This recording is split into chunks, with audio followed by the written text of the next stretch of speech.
Alright, let's launch into this NVIDIA RTX virtual workstation shit, because honestly it's a goddamn marvel and half the world has no fucking idea how wild it gets. You got creatives rendering 3D shit, scientists crunching fucking data or AI training models that make your laptop piss itself, and bam, here comes RTX VWS. It's like, oh hey, what if you could slap a supercomputer's balls onto any old device you got, thanks to the goddamn cloud. Magic, right? Here's the deal. You got these insane GPUs, NVIDIA's top-shelf RTX cards tucked away in some massive data center, pumping out so much compute power it's like the gods of rendering themselves are flexing.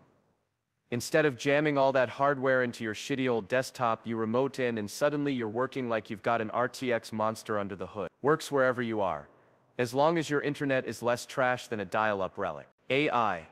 Run it. Real-time ray tracing for architectural visualization? Fucking go for it.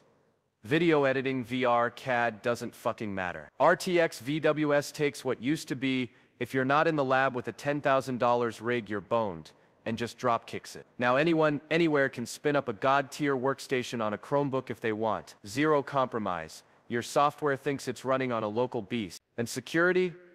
No files left lying around like your laundry. Everything's locked in the cloud. Encrypted to hell.